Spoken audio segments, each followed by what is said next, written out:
All right, everyone. Thank you for joining me today. My name is Laura Crawford. I'm with PPM Works, your go-to Microsoft Gold partner. Now, I'm in a project-centered demo environment. You can see that I have the Contoso Electronics environment here.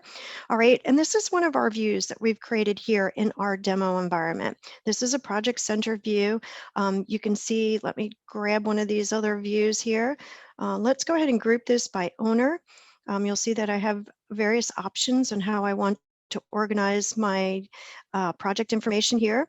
And these are all configurable. So you can see that we've created some KPIs in here. Be manual indicators that your project managers are updating, or they could be calculated. Maybe they're tracking variance on your project. So these KPIs can be created and then entered here. You'll see that right now this view happens to be grouped by owner. So I can see all the projects that Adele and Alex are working on. All that information is visible to me here, which is great. I can see my finish. I can see percent complete. Anything that you'd like to see in this view, it can be configured. All right, so drag this over. I also have a Gantt chart over here, and if I want to see these projects, I can go over here, scroll to project, and then I see this information over here. All right, so Project Center is sort of where everything is captured and your go-to starting point. So think of this as your very first reports. When executives or people that are allowed to have access to your environment come here, what information do you want them to be able to see very easily without even needing to create a Power BI report?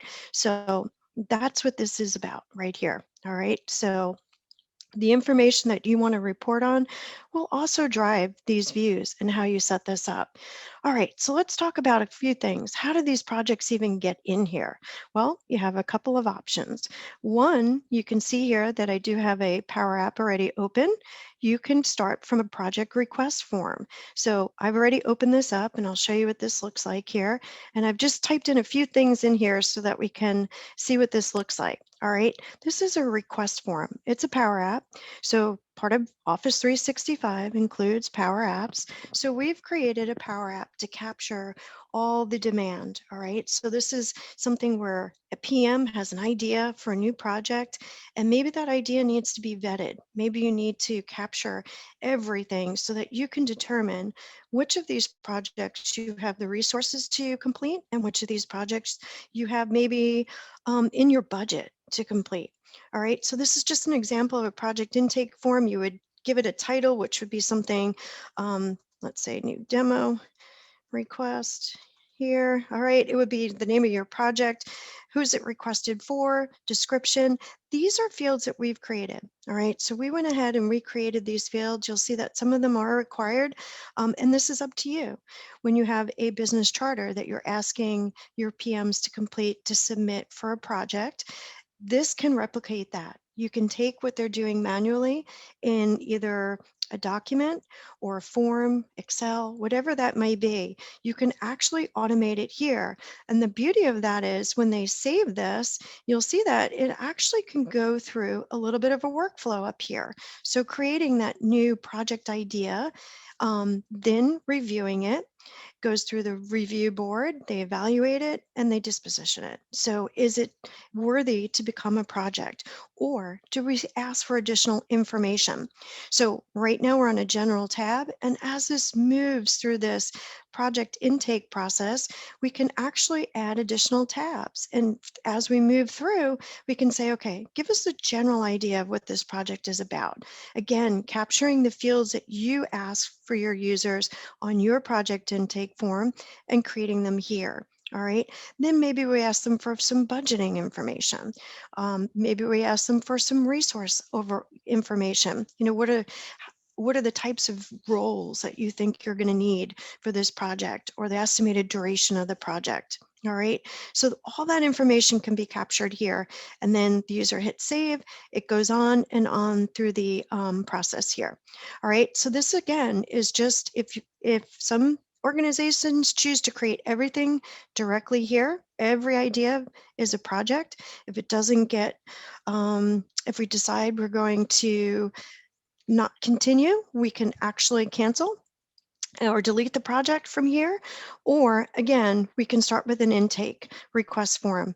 The intake request form does actually go here to a SharePoint list where you can view all the items here and again, determine what becomes a project. And this is pretty cool. When you decide that you're going to create a project, you'll see that you would actually highlight the list item here, create a project, and the benefit of that is anything that was on that intake form that they've already entered, when it becomes a new project, it is actually updated in Project Center. So there's no duplication of efforts. So you don't have to have users fill out the same fields. Those fields are mapped and everything comes over quite nicely.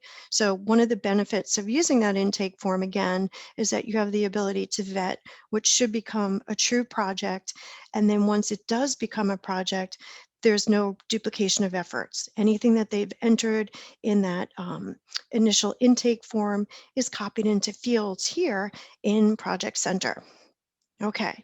All right. You also have options here for creating a project directly in Project Center if you're not looking to do a project intake process. If I select new, you'll see I have some options in here. These first three are actually more geared toward pharma projects, but you'll also see that there's some application development projects, some agile projects, and a few more as well. All right. These are project types. All right. Each of these project types can have a schedule template associated with it. So each of these could have a completely different schedule template associated. All right. The next thing too is that they even could have a project site associated with it. So that SharePoint site that spins out automatically when you create a new project, you could have custom lists on there. You can have documents that are preloaded to that site if you need that. Some of you may be using Teams instead. So really it's up to you and the options are endless. You also have custom fields that can be associated with different project types. If I'm looking at a pharma project, I'm going to be asking about therapy area, compound, compound ID, indication. If I'm looking at more of an application development project, that's going to be quite different, right? We're going to be talking about iterations and the different types of development and where we are. Okay, so these project types contain a lot of information with each of them, and you're not limited. We have quite a few in here. You can start out simple with just a couple and then build upon that from there. It could be as, as detailed or as many as you need. All right. So again, when I click on this new project idea here, let's say I come in here, I'll choose an enhancement project. So from Project Center, it's going to bring me here to create a new project. You'll see that there's some fields on this new project page. It's asking me for the name of my project, and that's it. Has an asterisk. So these are the only required fields that I have here. All right. So I can come in here, I can complete this information. If you are using departments, I can select this. Is this a information technology, new product, or maybe construction? Right.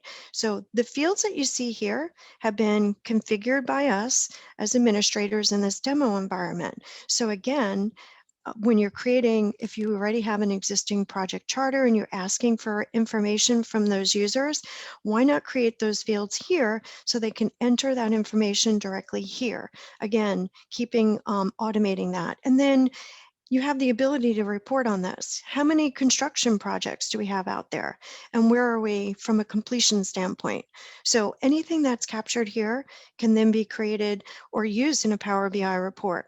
All right, so you can have some free-form text fields such as location here, or again, you can have a lookup table. All right, so maybe Megan is my sponsor and I can include her on here. All right, I would just need to click on finish and then my new project idea would be created. I'm actually going to cancel this and I'll show you another project that I already have open here.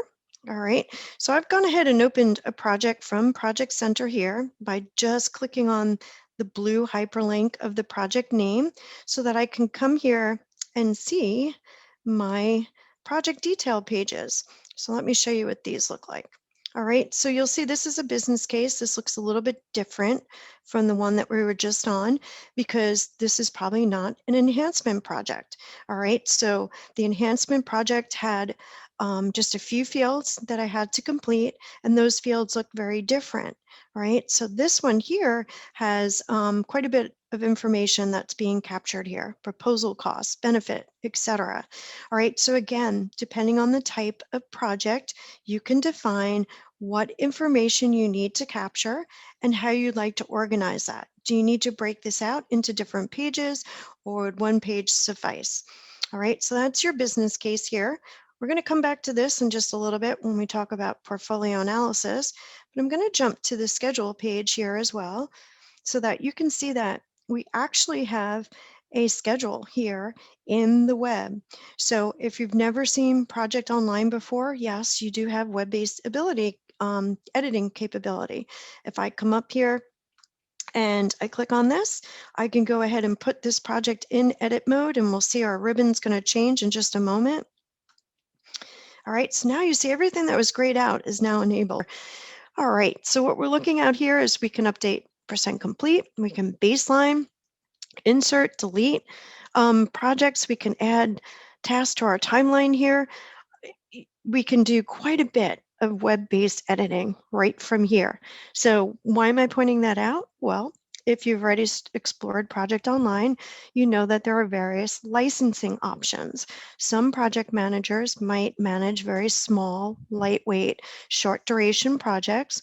They can very easily be managed here in the web without having to have a Plan 3 license. All right, that's a lot easier on the budget than excuse me.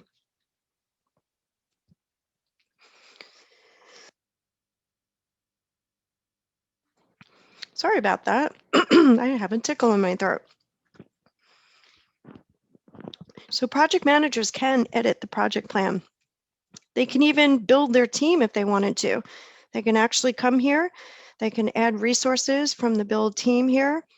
All right, so this is a complete list of those resources in the resource center in your resource pool.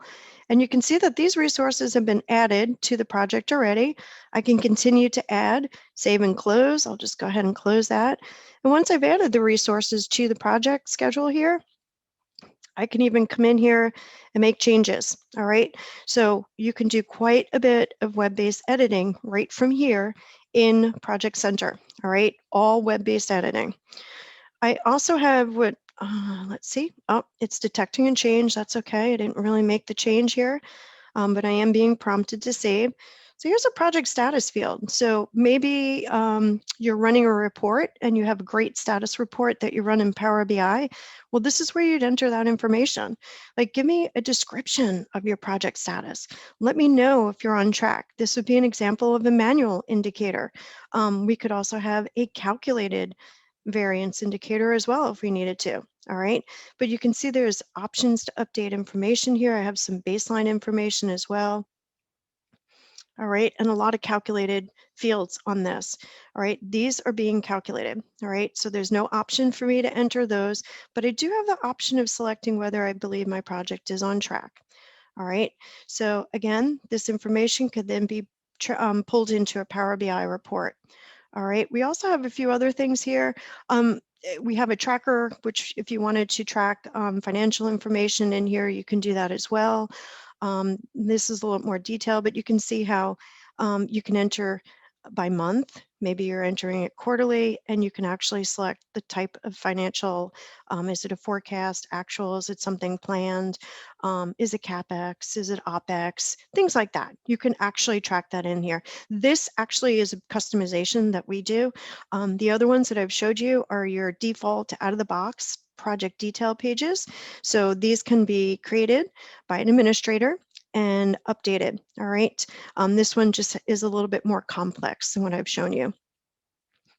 We also have another field here for Planner Sync, and I'll talk about this just for a quick second. You can, if you wanted to, sync your project to a plan in Planner. This is a customization. If you're interested in that, we'll be happy to tell you all about it.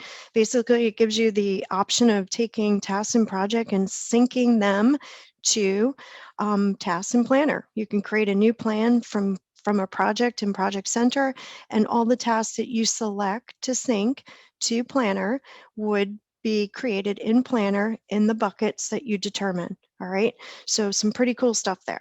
All right, so again, these are different project detail pages.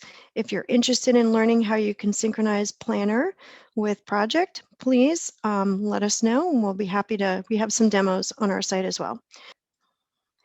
Let me go ahead and check my project in.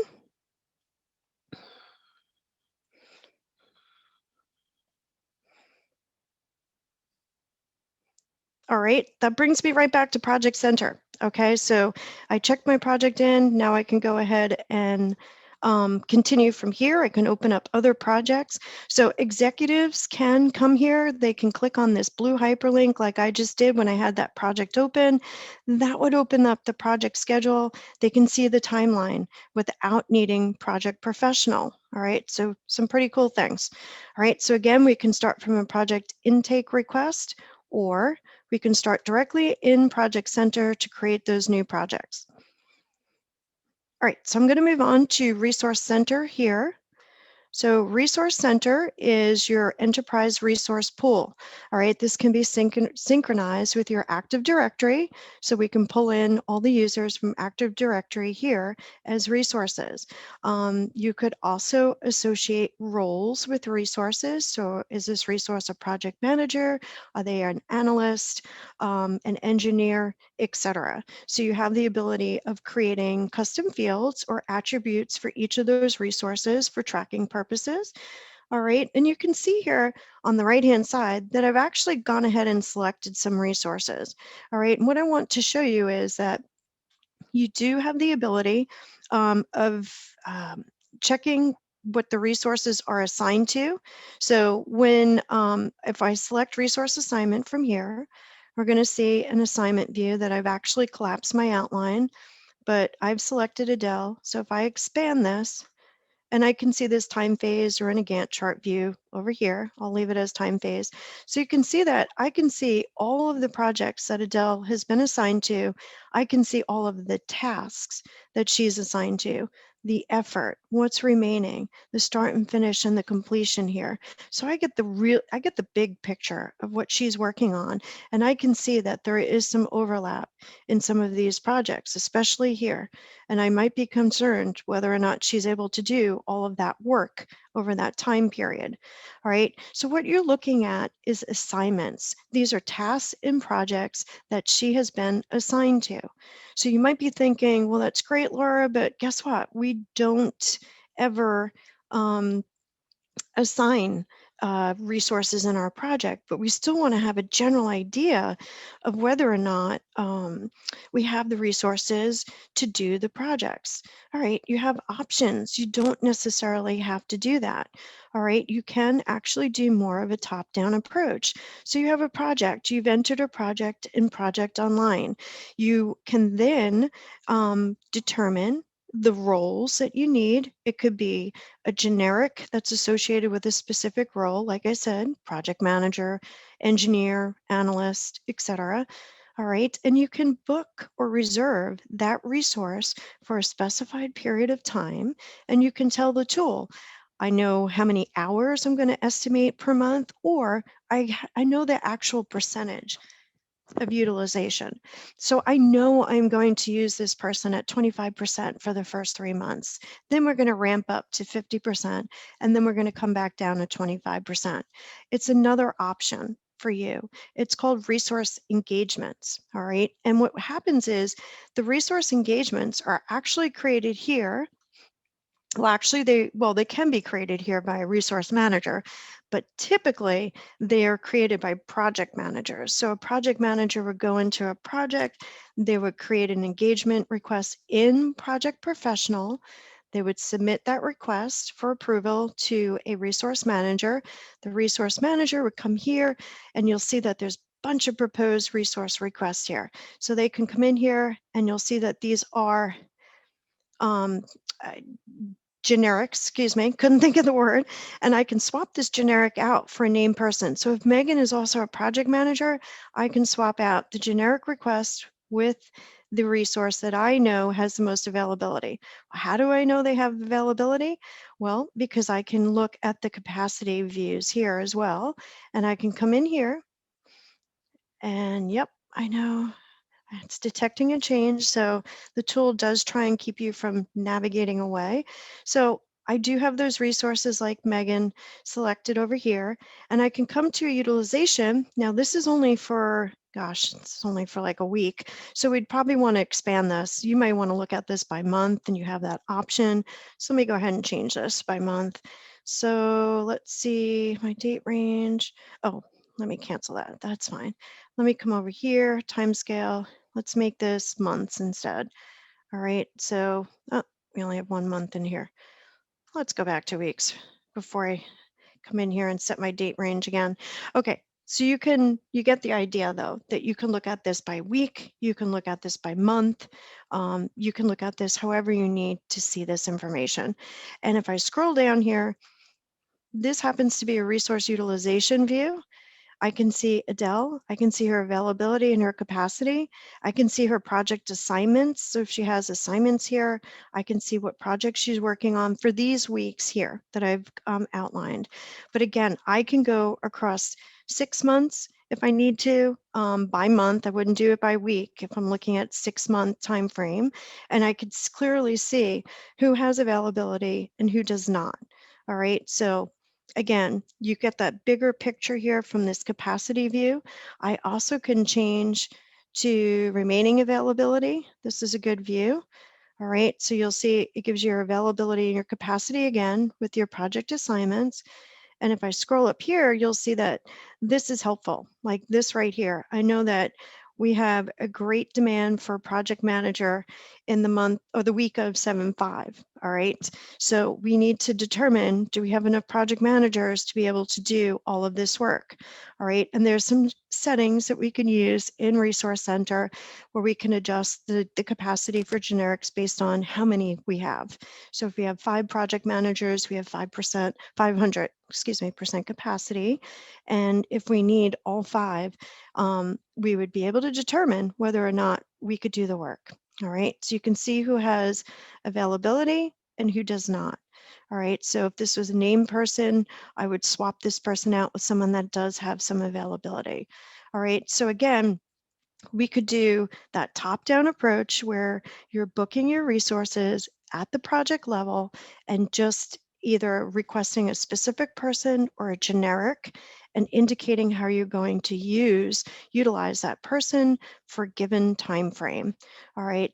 Or maybe you're very detailed and you have very experienced project managers using project, and they would prefer to assign the resources to the tasks in the project. You have both of those options. All right. So either one of those is going to give you the ability to track your resources so that you can see what the availability is and track their capacity. All right. So going to move next into the portfolio analysis piece over here.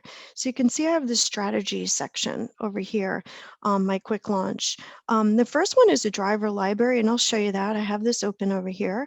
All right, this is blank by default. You have it out of the box. It's there ready and waiting for you to begin building it. Of course, it's blank because Microsoft doesn't know what your business drivers are. And those business drivers may change every few years or maybe every year. All right, so you'll see that these are some examples of business drivers. If I go ahead and click on expand into new markets and segments, you'll see that I can name the driver, give it a description here. I can associate it with a department if I needed to do that as well. And I can scroll down, and this is where I give my project impact statements. So you'll see this is pre-built. There's no changing this. It goes from none to extreme. However, you can define what is none, what is moderate, what is extreme. What's the difference between strong and extreme? You can see that these are quantifiable. Well, strong is between 1 million and 3 million.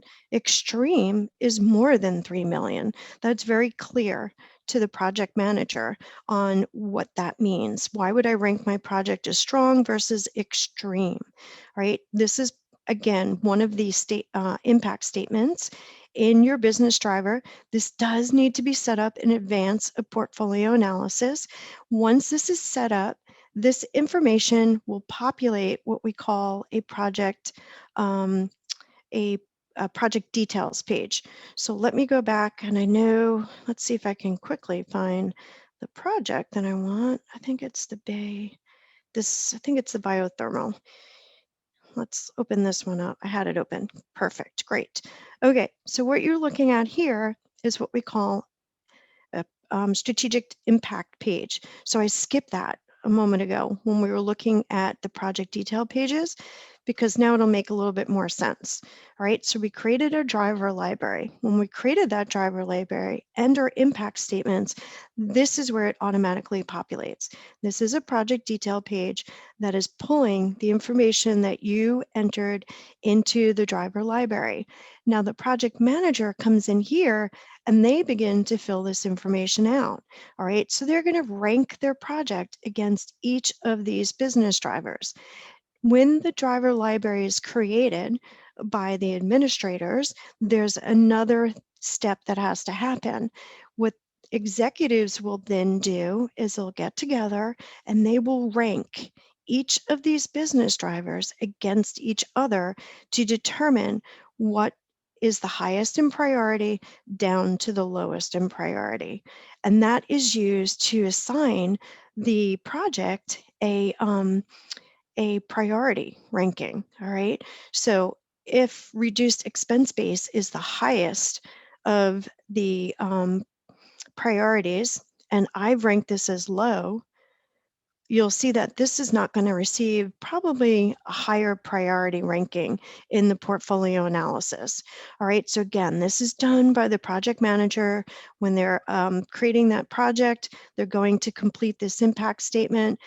This information, again, is coming from the driver library, and the executives are ranking these drivers against each other to determine which of these is the highest to the lowest in priority. So we're going to jump in here now to portfolio analysis, and we'll go ahead and let's take a look at this portfolio. All right, so let me show you what this looks like. I'm going to go all the way back to the beginning. When you initially create a portfolio, you can give it a name and a description, of course. Again, if you're using departments, you can separate by department. You can also indicate the driver prioritization, and I'll show you what that looks like in a moment. That's, again, the process of ranking your drivers against each other to determine the most important down to the least important. You'll see here that you have a primary cost constraint. All right, this is important. This is actually a custom field that is entered on one of those project detail pages that we looked at. So when you're filling out your business case, you can indicate what the proposal costs are so that this project can be evaluated based on cost. All right, do we have the money to do the project? And then you'll see a planning horizon. So we're looking at about a year here. All right, and then we also have a custom role field. So we are using role. This is used because myself, my name's Laura Crawford. I'm a project manager, a trainer, or let's just say a project manager, okay? So if I'm a project manager and we want to know whether or not we have enough project managers to do a project, we want to make sure that our resources are associated with a role so that we can determine at the higher level, do we have what we need to do that? All right, and let's just go up one more. This is where you select your projects. You have the option of selecting the projects that you'd like for this portfolio. I'll just open this up so you can see what this looks like. All right, so these are the projects that have been selected for this portfolio here. The next thing that happens is once these projects have been selected, you'll see that each of these projects have an impact statement for each of those drivers. This, again, was coming from that project detail page that we were looking at. We were back over here, And as the PM enters this information, we can then see that here in the portfolio. All right. This can also be overwritten, but that's like this is a whole nother training session on portfolio analysis. All right. But this is how the PMs ranked their projects against those business drivers. But as an executive, I might say, yeah, I don't agree with this. I'm going to say that this is actually low. I can do that. All right. But based upon how the PMs ranked their projects against those objectives, we then can see how the projects are prioritized.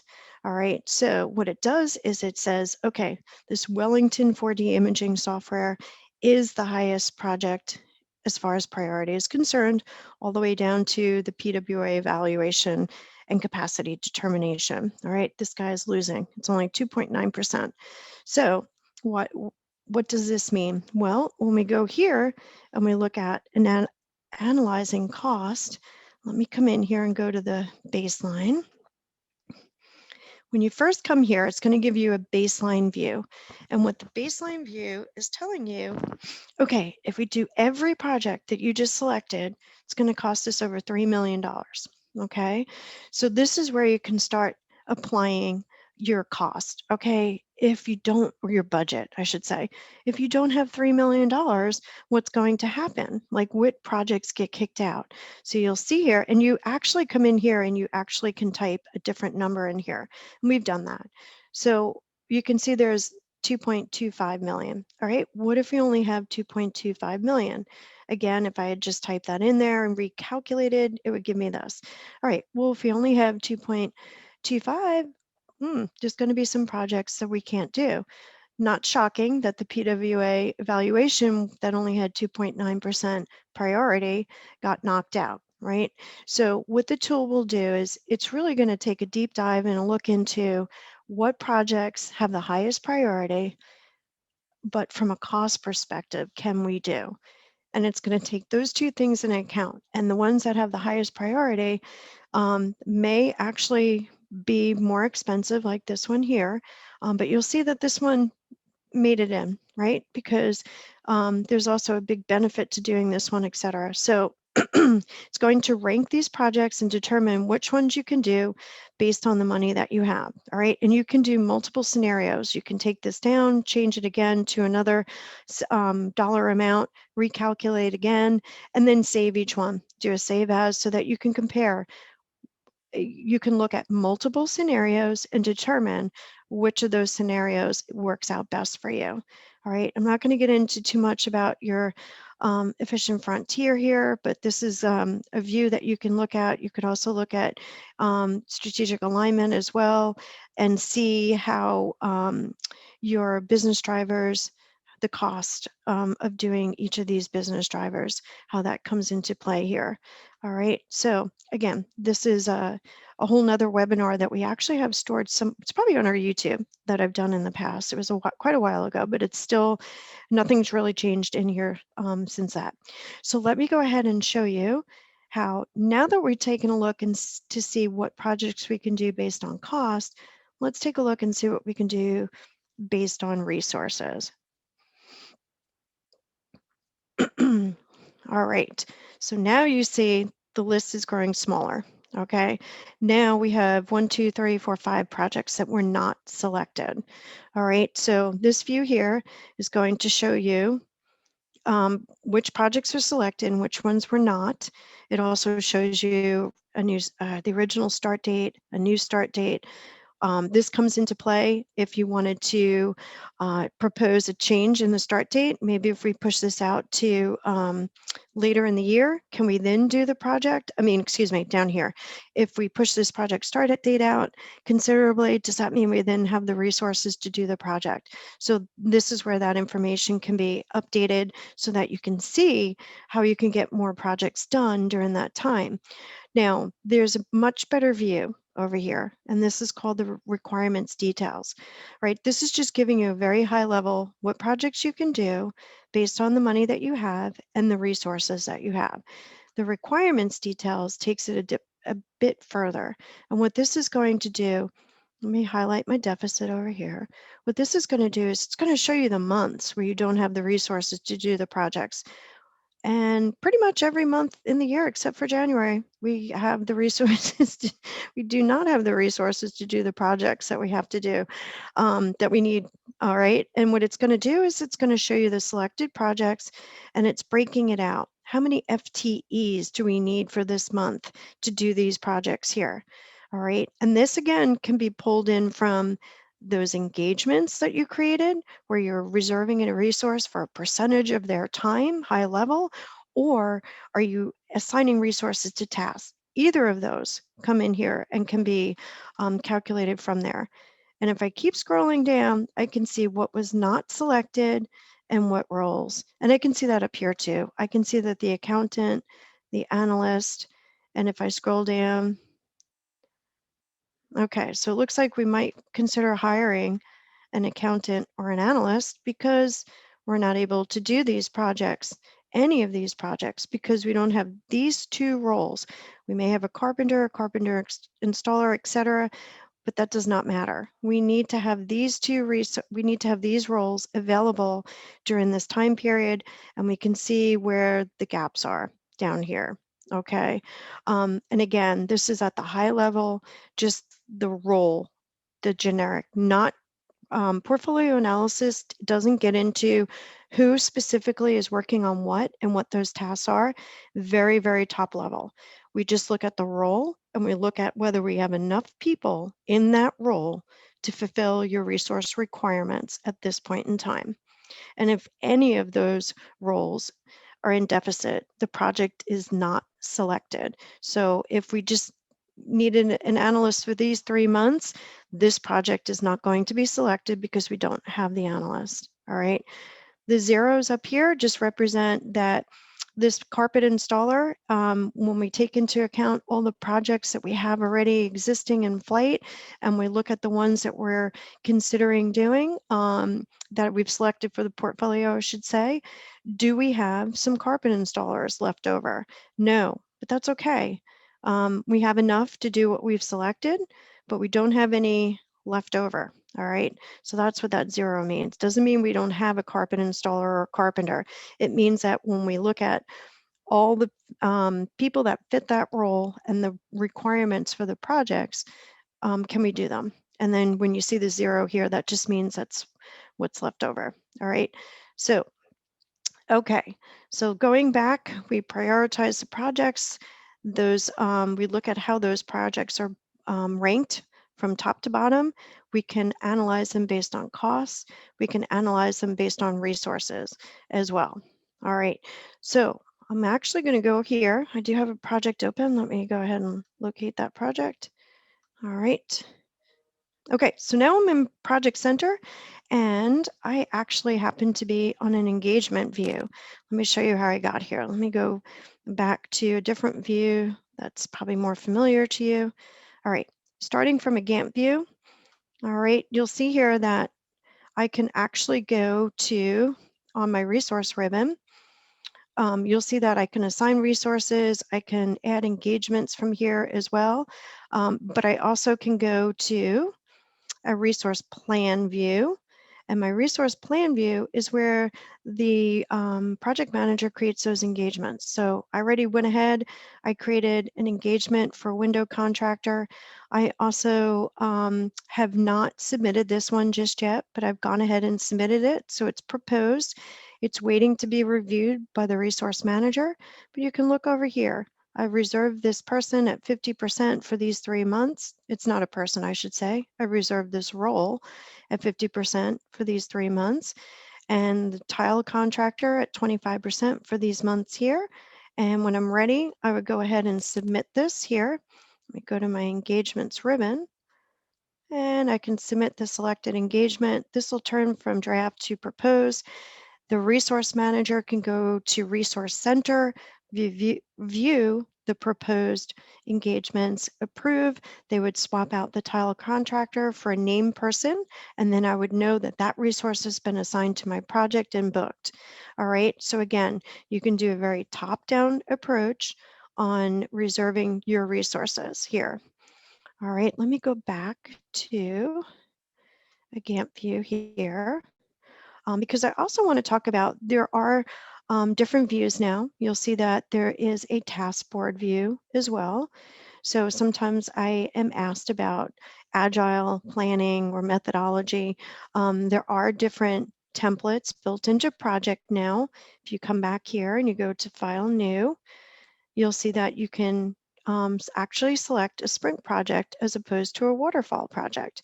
So Microsoft does recognize that not everybody in project wants to have the waterfall approach.